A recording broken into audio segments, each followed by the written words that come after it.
누가복음 2장 8절부터 19절입니다.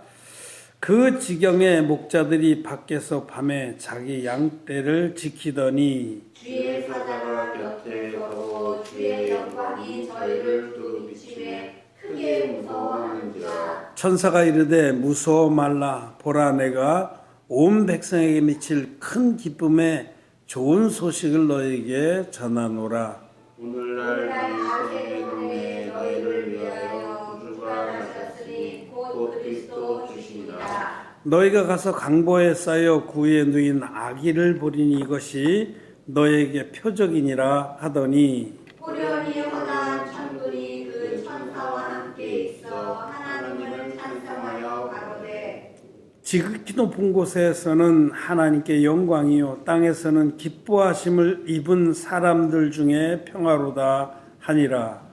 천사들이 떠나 하늘로 올라가니 목자가 서로 말하되 이제 베들레헴까지 가서 주께서 우리에게 알리신 바 이 이루어진 일을 보자 하고 빨리 가서 마리아와 요셉과 구유에 누인 아기를 찾아서 보고 천사가 자기들에게 이 아기에 대하여 말한 것을 보아하니 듣는 자가 다 목자의 말하는 일을 기이 여기되 마리아는 이 모든 말을 마음에 지키어 생각하니라. 아멘. 예. 우리 성도 여러분 또 몇몇 회원 여러분 성탄절을 축하합니다. 우리가 가정에서도 부모님 생신이면 크게 기뻐하는데 우리의 아버지시고 평강의 왕이시고 영존하신 하나님 또 하나님의 아들이 이 땅에 태어나신 날을 우리가 기념하고 기뻐하는 것이 마땅하다고 믿습니다. 성탄절이 우리가 메리 크리스마스 이렇게 인사를 하는데 정말 여러분들의 마음에 주님께서 오셔서 여러분들이 기뻐하시는지 한번 되돌아보기를 바랍니다. 올해는 코로나19라는 이 정말 전대미문의 사건으로 인해서 메리 크리스마스가 한편으로는 좀 우울한 부분이 있습니다만은 그래도 우리는 주님을 다시 한번 우리 마음에 오신 주님을 감사하고 기뻐하고 주님께 경배를 드리고 동방의 현자들이 유향과 황금과 모략을 들고 주님께 경배했듯이 우리도 이날에 우리에게 찾아오셔서 우리의 모든 죄를 깨끗이 씻어주신 예수님께 경배를 드리는 것이 합당하다고 그렇게 믿습니다. 오늘 우리는 누가복음 2장에 예수님께서 탄생하셨을 때에 그 베들레헴 지경 그 근방에 양떼를 지키던 그 목자들이 천사의 전가를 듣고 그 예수님을 찾아가서 찬양하고 천사가 말한 부분을 전했다 하는 부분의 말씀을 읽었습니다. 누가복음은 소자들의 복음입니다. 누가복음의 그 컬러, 이 색깔은 소자들, 소자, 적은 자, 어린 자, 이 소자들이라야 구원을 받는다. 또 소자들에게 하나님의 은총이 입힌다라는 메시지를 특징적으로 많이 담고 있는 것이 누가복음입니다. 그래서 누가복음을 그 특징적으로 말하려고 할 때에 소자들의 복음이다 이렇게 말합니다. 오늘 우리가 읽은 본문에도 예수님 탄생이라는 엄청난 소식, 큰 기쁨의 좋은 소식이라고 말씀했어요. 엄청난 소식. 예수님이 하나님의 아들이신 분이 우리와 똑같은 육신의 모양으로 육신을 입고 우리 가운데 오셨다라는 이 소식이 인류 역사에 있어서 가장 큰 기쁨의 좋은 소식입니다. 이보다 더 대단한 사건은 없고 대단한 소식은 없습니다. 하나님의 아들이 본질상 하나님과 똑같은 그분이 우리와 같이 비천한 모습으로 연약한 모습으로 유한한 존재로 이 땅에 태어나셨습니다. 처녀 마리아의 몸에 성령으로 잉태되셔서 육신을 입고 오신 하나님이 예수님입니다. 놀라운 사건이죠. 하나님의 그 섭리 가운데 가장 귀한 사건이고 인류 역사에 있어서 이보다 더 큰 사건이 없습니다. 인류 역사 가운데 주님께서 하나님께서 친히 육신 입고 우리 가운데 오신 이 사건. 이것을 가리켜서 오늘은 그 10절에 천사가 이르되 무서워 말라 보라 내가 온 백성에게 미칠 큰 기쁨의 좋은 소식을 너에게 전하노라. 큰 기쁨의 좋은 소식. 우리 인류 역사에서 예수님이 이 땅에 오신 이 사건보다 더 큰 사건 없고 더 기쁜 사건은 없습니다. 그래서 예수님이 태어나신 그 때를 기준해서 역사를 나누지 않습니까? 역사의 분수령이고 분기점이죠. 분기점이고 또 인류 역사에서 가장 기념할 만한 사건이다. 그래서 예수님이 태어나신 해를 기준해서 그 이전은 거꾸로 세서 BC, before Christ, 주님 오시기 전에 BC 1년 이내 거꾸로 가고 그 다음에 그 이후로는 AD, Anno Domini, 그 이제 라틴 말로 그렇게 되어 있는데 영어로는 After the Lord라는 겁니다. 주후. 그래서 1년 이내. 그래서 올해가 2020년이죠. 2020년. 이제 며칠 있으면 2021년이 되는. 이게 예수님이 이 땅에 오신 그 날을 기점으로 역사가 나뉘는 것이고 역사의 정점이고 역사의 분기점입니다. 큰 기쁨의 좋은 소식.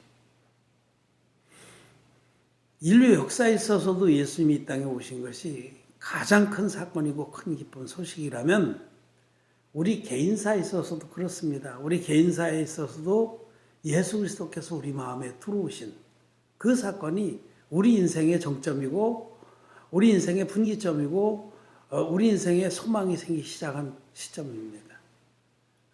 여러분은 예수 그리스도를 구주로 나의 모든 죄를 진리의 복음으로 깨끗이 없애 주신 그 주님의 한 영원한 제사를 믿는다면 그 사람은 예수님을 영접한 사람입니다. 그 사람의 마음에는 예수님께서 태어나셔서 그 안에 거하십니다. 보통 그냥 영접하는 자, 그 이름을 믿는 자는 하나님의 자녀가 되는 권세를 주셨으니 하는 그 요한복음의 말씀을 그냥 예수를 나의 구주로 영접합니다. 이렇게 영접 기도를 하면 영접했다. 그렇게 생각하고 가르치고 믿는데 그렇지는 않습니다. 영접한다는 것은 예수 그리스도의 이름을 영접한다는 것. 그 예수 그리스도 주의 이름을 영접한다라고 할 때 그 이름이라는 것은 성경에서 말하는 이름은 본질을 말해요. 본질. 예수님의 행하신 일을 믿음으로 받아들인다 이런 뜻입니다. 예수님은 하나님의 아들이십니다. 하나님이십니다. 하나님의 본체의 영광이다 이렇게 성경은 표현합니다. 본질상 똑같은 하나님이신데 하나님 아버지와 아무 차이가 없는 신성과 권능과 거룩함과 능력을 가지신 그 하나님이 우리 가운데 육신 입고 오신 분이 예수님입니다. 그 예수님이 흠없는 제물로 이 땅에 오신 이유는 그 구약의 속죄 제사마다 흠없는 제물과 안수와 피 흘림으로 구성되어 있어요. 이 속죄 제사, 화목 제사의 대원칙입니다. 흠없는 제물, 안수, 피 흘림. 흠없는 제물을 준비해서 죄인이 그 머리에 안수해서 자기 죄를 넘겨서 그 제물을 대신 자기 대신 죽임으로써 그 피로서 죄사함을 받게 하신 것이 하나님의 구원의 섭리입니다. 구원의 도입니다. 그리고 이 구약의 수많은 그런 제사들이 이 속죄 제사들, 화목 제사들이 이것을 가르치는 바는 장차 하나님이 친히 당신의 외아들을 육신으로 보내서 우리를 이와 같이 구원하겠다는 예고편이었어요. 그래서 히브리서 10장 1절에는 율법은 장차 오는 좋은 일의 그림자요 참 형상이 아니므로 해마다 늘 드리는 같은 제사로는 나오는 자를 언제든지 온전케 할 수 없느니라. 그렇게 말씀하죠. 그러니까 그때 율법이라는 것은 지금 제사법을 말하거든요. 율법 안에는 하라 하지 말라는 계명만 있는 것이 아니라 하라 하지 말라는 계명에 거친 모든 죄를 씻김받는, 사함받는 죄사법도 율법에 포함되어 있어요. 율법은 순수한 의미의 계명과 제사법이 둘로 구성되어 있는데 그때의 히브리서에서 말하는 율법은 제사법을 말하는 거예요. 특별히 대속죄의 제사를 구체적으로 말하는 겁니다. 그래서 해마다 늘 드리는 바 같은 제사로는 매년 유대 달력으로 제7월 제10일에 대제사장이 홀로 이스라엘 백성 전체의 죄를 사함받는 그것도 하루치가 아니고 1년치 죄를 작년 대속죄일부터 올해 대속죄일까지 그 1년치 그 엄청난 죄를 그 엄청난 숫자의 몇백만 되는 이스라엘 백성들이 지은 죄를 단번에 사함받는 대속죄일의 제사를 레위기 16장에 기록하고 있습니다. 그 대속죄일의 제사에는 많은 절차가 있지만 그 제사의 절정에는 아사셀 염소, 흠없는 수염소 한 마리를 마지막에 대제사장 아론이 끌고서 성막 앞에 나와서 백성들이 다 보는 앞에 대제사장 아론이 그 흠없는 제물의 머리에 안수를 해서 이스라엘 백성이 작년 대속죄일부터 올해 대속죄일까지 지은 모든 죄를 단번에 그 머리에 두어서 그 염소를 광야에 버려서 죽게 함으로써 1년 주제를 단번에 사함받는 그 제사가 구약의 모든 속죄 제사의 절정입니다. 근데 그 제사를 들어서 언급하면서 이것은 장차 오는 좋은 일의 그림자라고 말씀을 하는 겁니다. 장차 오는 좋은 일은 하나님이 이제는 친히 당신의 외아들을 인류의 모든 죄를 담당할 어린 양으로 보내주셔서 그 어린 양에게 인류의 모든 죄를 다 넘겨서 그 어린 양을 심판함으로써 어린 양의 생명의 피를 흘림으로써 인류의 모든 죄를 단번에 영원토록 없애주는 한 영원한 제사를 드려 주시겠다는 약속이었습니다. 구약의 수많은 그런 언약들은 전부 예수 그리스도의 한 영원한 제사로 요약이 되는 겁니다. 요약. 우리가 큰 돋보기를 이렇게 어려서 그런 일 많이 했는데 햇빛을 이렇게 딱 보면 초점이 맞으면 그 종이 갖다 대면 확 불이 붙잖아요. 구약의 모든 말씀들이 이렇게 초점이 모아져서 예수 그리스도로 인한 전 인류의 완전한 구원을 말씀하는 겁니다. 그래서 히브리서에서는 그것을 한 영원한 제사로, 한 영원한 제사.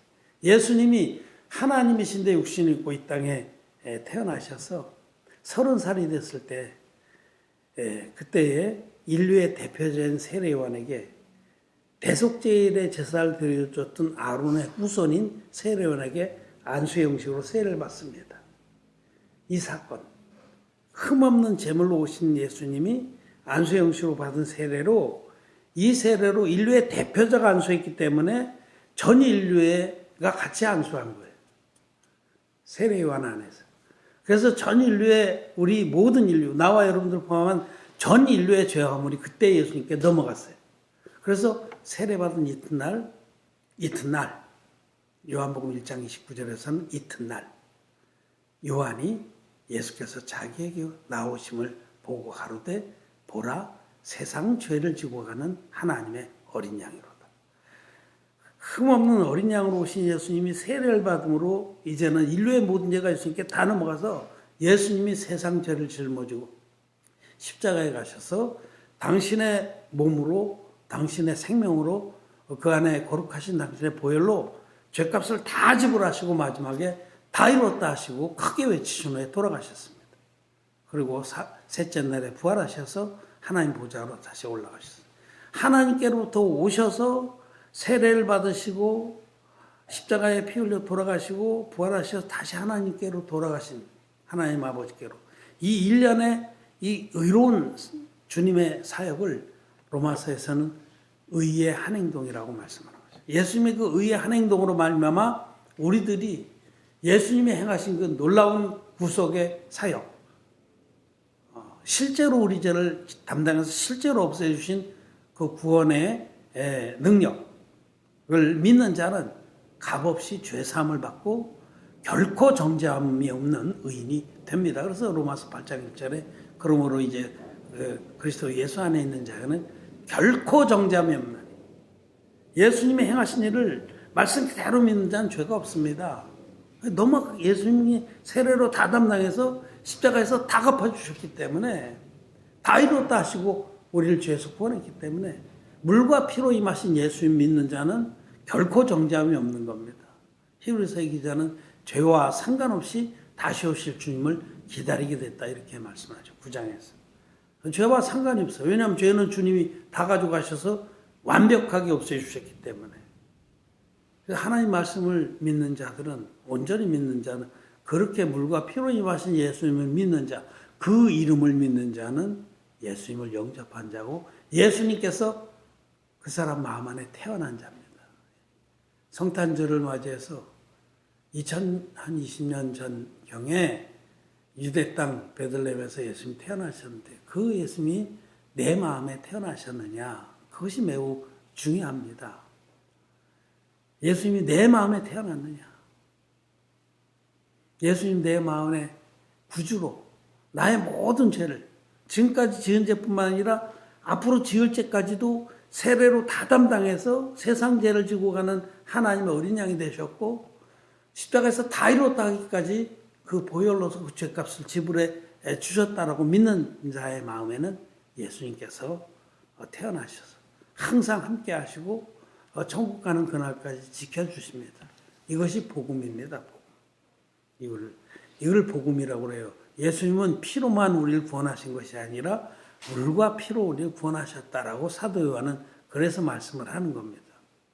우리를 온전히 구원했다라는 그 증거하는 이가 세 분이신데 성령과 물과 피라.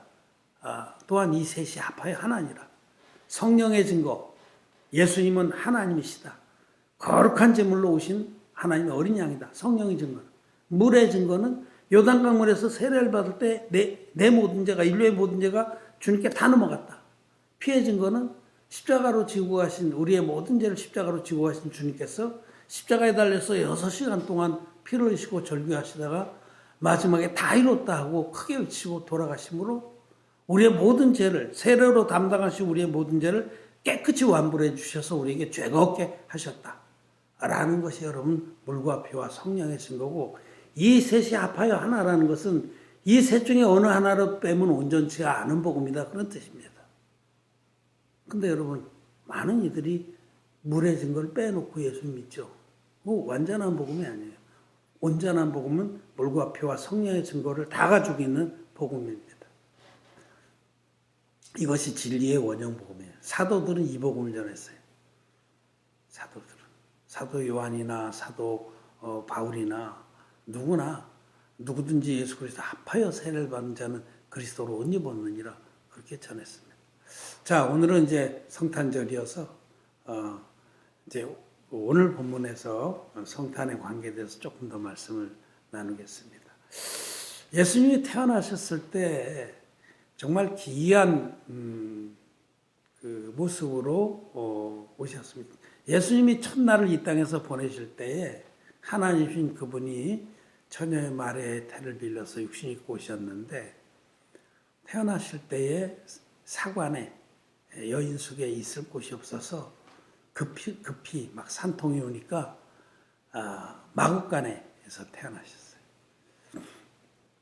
그리고 강보 기저귀에 쌓여서 구유에 누이셨어요.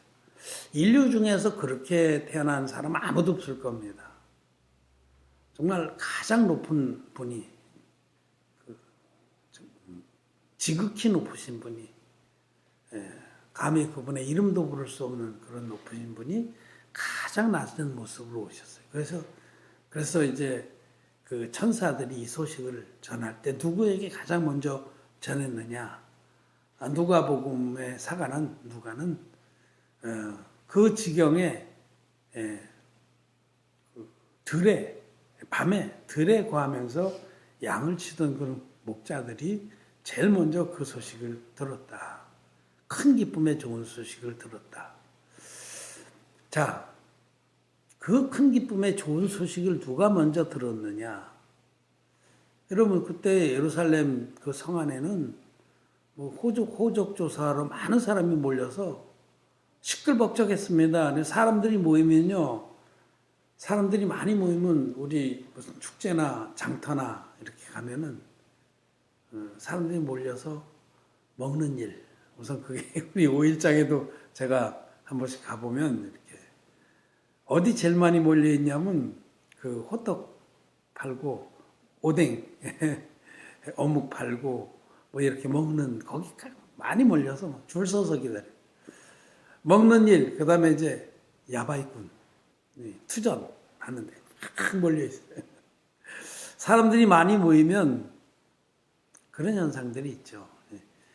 쾌락을 쫓습니다. 많이 모이면 쾌락을 쫓고 구경할 거, 그다음에 재미진 거. 그 성내에는 다 그런 데 관심이 지금 쏟아져 있었는데 저 성 밖에 빈들에 목자들은 그 추웠는지 그건 모르겠어요. 우리가 성탄절은 나중에 정한 거라서 북방구의 겨울인데 그 빈들에는 추웠다고 가정을 합시다. 춥고 깜깜하고 스산하고 그런데 목자들 몇몇 목자들이 그 밤을 거기서 경야라는 것은 밤을 지샌다. 왜냐하면 늑대들이 와서 양떼를 죽이기도 하고 물고 가기도 하고 또 도둑들도 올 수 있으니까 밤을 지새면서 그들이 이런저런 두런두런 얘기도 하고 그랬겠죠. 여러분 목자들은 그 고단한 삶이 아닙니까? 고단한 삶. 그 밤잠도 제대로 못 자고 낮이라고 뭐 그렇고 그 빈들에서 환경이 정말 척박한 데서 밤을 지새야 됩니다. 고난스러운 여러분 그렇게 이 땅에서 고난당하는 자들, 이 땅에서 슬픔 많은 사람들. 오늘 제가 우리 찬송 부르는 게 이게 펴놨어요. 여기 보면 112장에 보면 거기였나? 여기 보면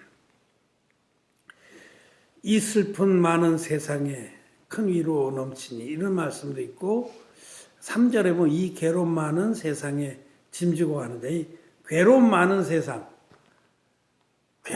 세상살이가 괴로운 자들 세상살이가 정말 너무 힘든 자들에게 주님은 큰 기쁨의 좋은 소식을 먼저 전하십니다. 누가복음의 그 테마라고 그럴까 칼라가 소자들의 복음이라고 하는데 누가복음에만 기록된 그 사건 중에 하나가 누가복음 16장의 그 부자와 나사로입니다. 그렇죠? 나사로는 거지고 온몸에 헌대가 나서 거기를 이렇게 긁으면서 개들이 와서 자기 헌대를 핥아먹고 그 나사로의 삶은 이 땅에서 정말 고난이 많았죠. 그런데 그 부자는 이 땅에서 아무 근심 걱정이 없고 인생의 쾌락을 다 누린 그런 사람이에요. 그냥 너무 잘 먹어서 눈이 툭 붉어질 정도로. 그런데 죽었습니다. 부자도 죽고 나사로도 죽었는데 완전히 전세역전이죠. 부자는 지옥에 떨어져서 고통을 겪고 있고 나사로는 아브라함 품에 안겨서 천국의 복락을 누렸습니다.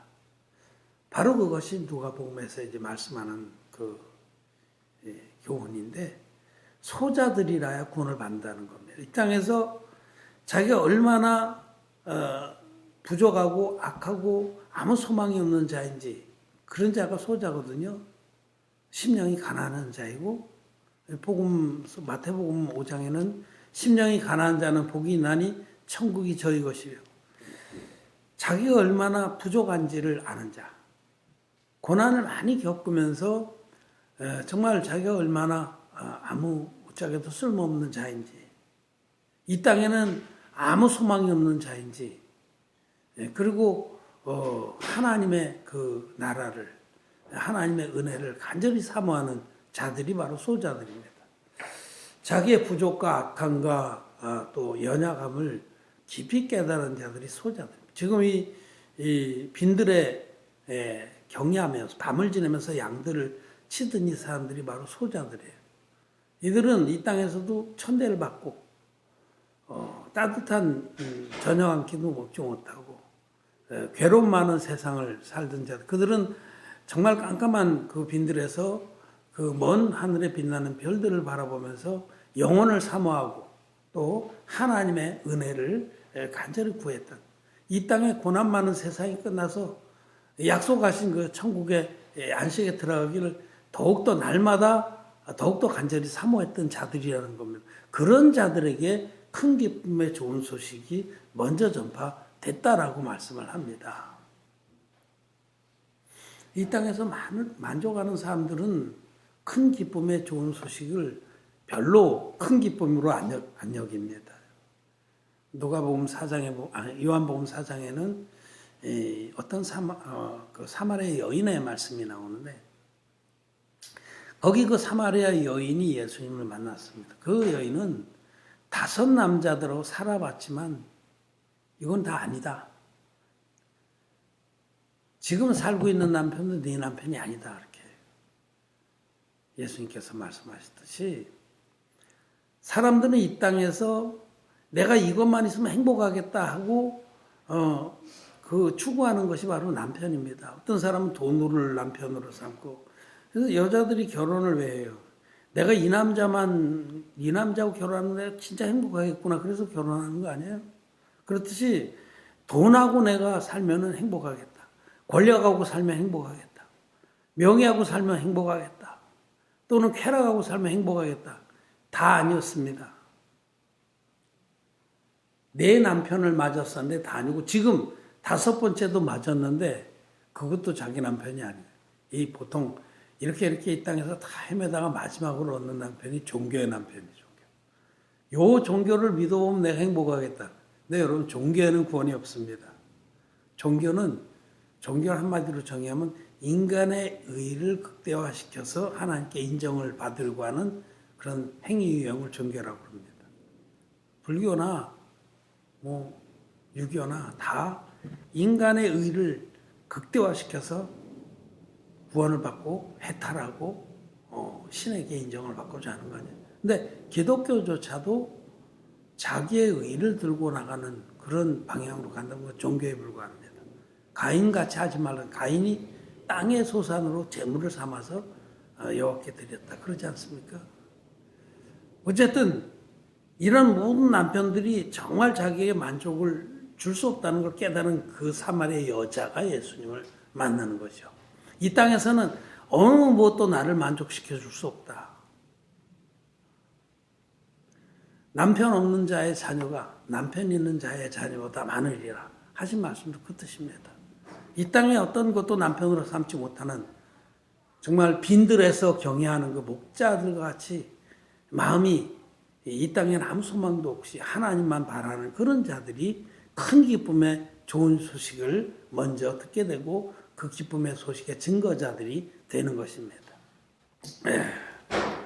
여러분, 고난받는 것이 내게 유익이라.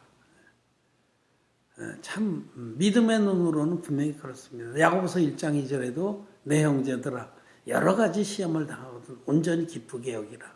이는 너희의 믿음의 시련이 인내를 이루는 줄을 알미라. 그렇게 말씀하잖아요. 여러 가지 시험, 고난, 역경 이런 것을 겪으면서 우리는 땅에 아무 소망이 없어지게 되고 하늘에만 소망을 두게 되고 하나님의 그 나라를 간절히 바라게 되는 겁니다. 광야에 그 빈들에 거했던 목자들처럼 밤이 깊을수록 별들은 더욱 빛납니다. 시련이 너무 힘들고 이 인생살이가 이 고난 많은 세상에 찬송가에 이 괴로움 많은 세상에 짐지고 하는 자. 이 땅이 정말 괴롭고 힘들고 이 땅에서 뭐 더 많이 살고 싶은 마음도 없는 그런 자들에게 주님은 큰 기쁨의 좋은 소식으로 오셔서 그 마음에 거하시고 그런 자는 이제 그때부터 눈이 바짝바짝해지면서 이제는 더 살고 싶어요. 왜냐하면 큰 기쁨의 좋은 소식을 전하기 위해서. 저는 건강하게 또 머리가 총명해서 이 진리의 말씀 증거하면서 오래 살고 싶습니다. 딱 그거 한 가지. 이 큰 기쁨의 좋은 소식을 전해주기 위해서. 그때부터 정말 믿음으로 삽니다. 오직 의인은 믿음으로 말미암아 살리라 하셨듯이 예수님을 진리의 복음으로 만나서 그 사람 마음에 예수님이 태어나신 그런 사람은 그 예수님의 큰 기쁨의 좋은 소식을 전하는 것이 남은 생의 전부입니다. 존재 이유입니다. 철학 용어로 레종 데아트르라고 하는데 reason of being 이 땅에 존재하는 이유가 큰 기쁨의 좋은 소식 인류의 모든 죄를 깨끗하게 없애신 예수 그리스도를 전하기 위해서 우리는 이 땅에 길을 쓰고 사는 거예요. 그러면 길을 쓰고 그리고 주님이 오시라 하면 할렐루야 하고 가면 되는 거죠. 오늘 우리는 소자들에게 전해진 큰 기쁨의 좋은 소식 소자들이라야 주님이 이 땅에 오신 것이 너무너무 큰 기쁨의 좋은 소식이 되는 겁니다. 여러분 마음이 세상 일로 분요하고 세상 것에 많이 쏟아져 있는가 돌아보시고 베들레헴 성중에 막 인생사의 쾌락이나 세상사에 몰두한 자들에게는 큰 기쁨의 좋은 소식이 전해지지 않았습니다. 빈들에 거하는 목자들에게 괴로움 많은 세상에 거하는 자들에게 큰 기쁨의 좋은 소식이 전해졌다는 이 사실을 우리 기억하고 우리도 하늘의 소망을 둔 자들로 살기를 바랍니다. 말씀을 마쳤습니다.